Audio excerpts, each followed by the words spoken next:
gitu. Oh iya. Nah, oleh karena itu ini adanya tanda-tanda tidak berkah negeri ini. Waduh. Gitu. Sudut pandang ekonomi sekaligus tauhid ya. Hmm. Nah, berkah itu artinya tumbuh, berkembang dan bertambah.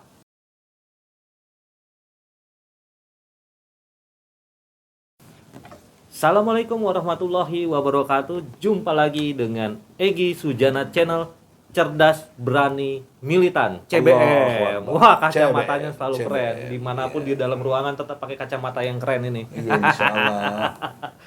Bang Egi, gimana kabar nih? Baik, alhamdulillah Mas Aji. Makin seger, ini udah lama kita nggak ngobrol-ngobrol. Kangen sekali diwawancara Mas Aji. Enggak lah. Bang Egi, Daramang, makin seru nih ya negeri kita ya. Kemarin demo segala macam nih teman-teman ya. Pertamax kan baru kemarin naik ya, jadi 12.500 di beberapa daerah dan 13.000 di beberapa daerah ya. Tapi tadi saya lihat di pom bensin masih ada aja sih orang yang beli Pertamax. Hebat ya, uangnya pada banyak orang-orang. Tapi menariknya adalah antrian di Pertalite makin panjang, dan berita hari ini juga mengatakan Pertalite makin langka. Jadi Pertamaxnya naik, Pertalite-nya juga jadi langka. Bahkan kalau kita lihat berita kemarin misalnya di Detik Finance nih, Luhut beri sinyal harga Pertalite dan gas 3 kg akan naik. Jadi sepertinya beban masyarakat akan bertambah makin berat di kemudian hari karena hal-hal ini ya. Jadi kalau kita baca beritanya ya, jadi Pak Luhut mengatakan nih, jadi overall yang akan terjadi nanti Pertamax, Pertalite, premium belum ya. Terus kemudian mengenai gas yang 3 kg itu akan bertahap. Juga kalau kita lihat di berita ini di Detik Finance, ya disampaikan Pak Luhut itu kenaikan itu akan bertahap dari hari ini, maksudnya 1 April 2022 sampai September 2022. Jadi mungkin nanti Juli, nanti September, dan nggak tahu sampai kapan lagi naik terus. Ini makin seru ya teman-teman. Jadi hidup bukan makin tambah nyaman, bukan tambah enak di negeri ini, jadi tambah menyulitkan sepertinya ya Bang Egi. Tapi Bang Egi kayaknya nggak terganggu nih dengan kenaikan kan. Gimana Bang komentarnya soal kenaikan Bang? Kenaikan harga maksudnya. Dari sudut pandang 3 hal ya, politik, ekonomi, dan hukum, sebagai satu kajian yang mesti serius kita pahami. Secara ekonomi, kita ini dalam perspektif sumber daya alam, alhamdulillah doktor ya, bidang sumber daya alam dan lingkungan, PSL, dari IPB Bogor, jadi ANSI. SBY di kelas saya. IPB yang nih. sekelas sama saya tuh yang sekarang jadi Menteri Kehutanan tuh, ibu saya sekelas sama saya tuh. Iya. S3 di IPB Bogor. Jadi saya mengerti betul bagaimana menghitung nilai sumber daya alam ini. Nah, ini kan masuk kategorinya BBM dan yang bersifat non renewable. Jadi satu bahan yang nggak bisa diperbaharui lagi. Kalau habis ya sudah habis, gitu. Ya, sehingga harus sebenarnya penggunaannya itu ketat sekali. Nah, tujuan ekonominya adalah tidak mungkin dalam perspektif juga dikaitkan dengan Al-Quran ya. Allah mengatakan dalam surat Al-Baqarahnya ayat 286, la yukallifullahu nafsan illa wus'aha. Jadi Allah tidak bebani seseorang melainkan menurut kesanggupannya gitu. Dalam konteks kita di Indonesia, kita sanggup hidup di Indonesia dengan segala sumber daya alam yang ada tadi dan amat sangat mencukupi.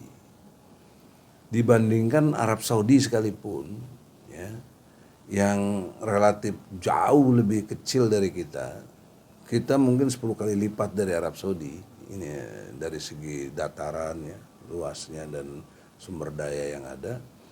Misalnya Saudi hanya punya minyak bumi itu. Kita minyak apa aja ada. Minyak apa aja? Minyak tawon aja ada. Iya. Minyak urut. Minyak urut ada, semua ada. Apalagi yang nggak ada? Minyak kelapa sawit, semua itu sumber daya yang dahsyat. Cuma satu, minyak tanah yang udah nggak ada. Iya. Ya, itu kan karena nggak diadain aja, kalau ini kan bisa diganti konversi sama gas kan, kita waktu itu ingat itu. Yang kedua dari segi jenis apa, pohon-pohonan. Arab Saudi cuma satu, korma kalau nggak salah. Itu berapa jenis pohon, pohon kesemek, pohon apa aja, pohon buni, pohon apa ada semuanya. Pohon duit juga ada ya. Nah, tapi kenapa kok lebih berkah di Saudi gitu loh? Dengan kurma aja menghidupi miliaran orang yang ada di dunia ini gitu loh. Oh iya. Nah, oleh karena itu ini adanya tanda-tanda tidak berkah negeri ini. Waduh. Gitu. Sudut pandang ekonomi sekaligus tauhid ya. Nah, berkah itu artinya tumbuh, berkembang dan bertambah. Jadi Allah kasih segala macam jenis sumber daya tadi. Tentunya kalau disebut berkah, sumber daya itu bisa bertambah dengan segala variasinya, tumbuh dan berkembang menjadi satu nilai keuntungan yang sangat strategis. Nah, kalau sekarang terjadi kelangkaan, pertanyaan seriusnya dua. Kalau gitu siapa yang mengelola ini? Gitu. Oh iya. Yang kedua, pengawasannya bagaimana? Gitu loh. Kata kunci itu kan ada dalam ekonomi sekaligus ada dalam hukum, menjadi satu aturan. Jadi poin pentingnya adalah sekarang sudah pasti Pertamax ya naik. Pertamax yang udah naik hari ini. Kemarin. Nah, dan akan diikuti Pertalite dan lain-lain. Kemungkinan akan naik, tapi udah ada clue-nya. Udah ada clue-nya. Itu dikaitkan dengan politiknya apa? Apa janji Jokowi dulu?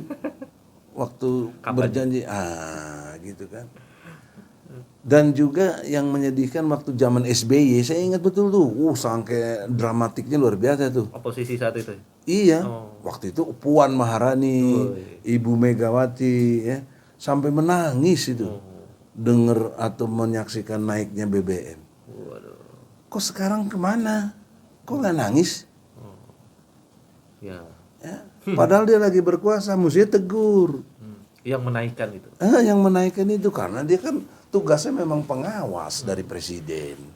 Bukan ketua Salah DPR satunya. ya. Ketua DPR itu kan mengawasi jalannya pemerintahan, membuat undang-undang dan budgeting. Nah, ini budgetingnya ini kenapa kok membiarkan itu? Nah, jadi dalam teori tauhid, kemasannya ada ekonominya, ada politiknya, ada hukumnya, berjalin berkelindan menjadi satu sikap. Nah, menurut hemat saya, dari segi saya ahli dalam bidang sumber daya alam ini, ngerti gitu loh, jangan dikira nggak ngerti.